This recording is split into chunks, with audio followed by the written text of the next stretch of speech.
momentum is everything in business. And so if you work on your business this week and then a week later you're working on it again and you haven't worked on it week to week, you're going to fail. Here's what I found: the most successful business owners that I personally know and I've talked to, they work an absurd amount. They work so much more than you think they do.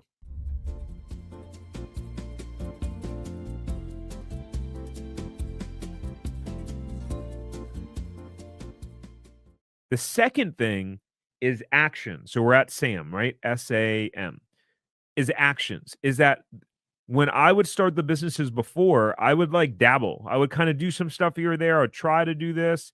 I started the clothing line. I took like some, like kind of got out there to figure out places to sell the shirts, but like I was in my head so much.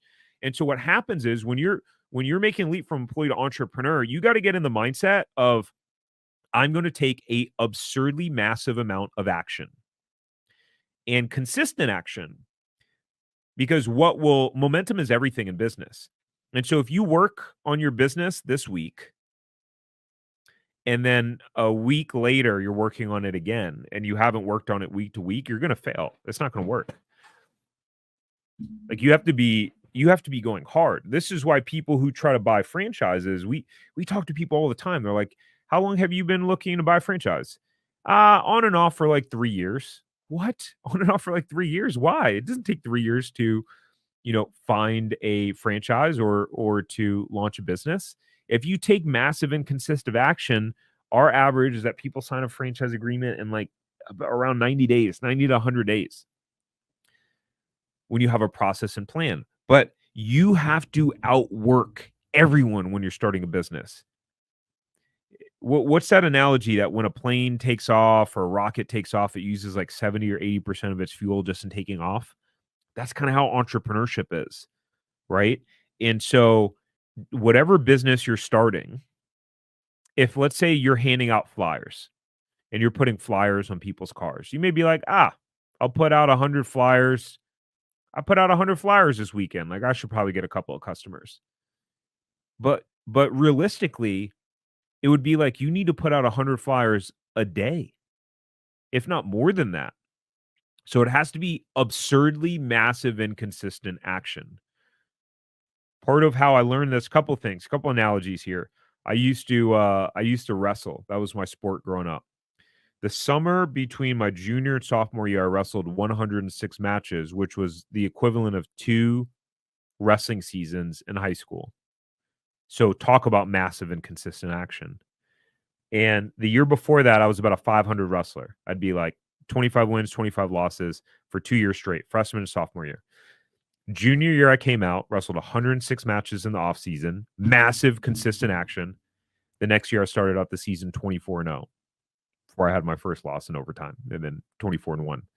Massive and consistent action. Whoever takes the most action will often win. What's funny is you may see people who are successful business owners.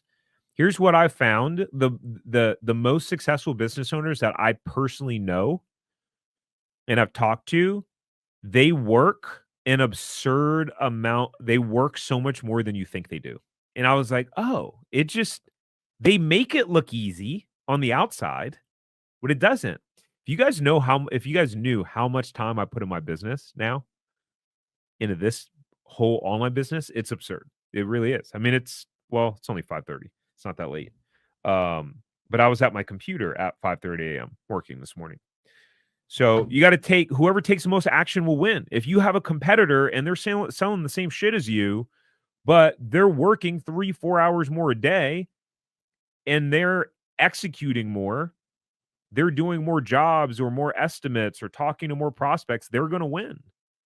So if you just get in the mindset of like, I'm going to do 2 to 3 times more than I think it will take. I did this with creating a YouTube following. 3 or 4 years ago, whatever the time period was. Yeah, it was around about 4 years ago now.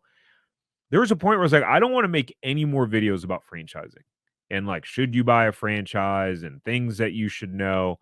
I was sick and tired of talking about franchising. But I was like, I'm literally I researched every keyword. I'm like, I am going to dominate when anyone searches for the word franchise in YouTube. That's got to be your mindset.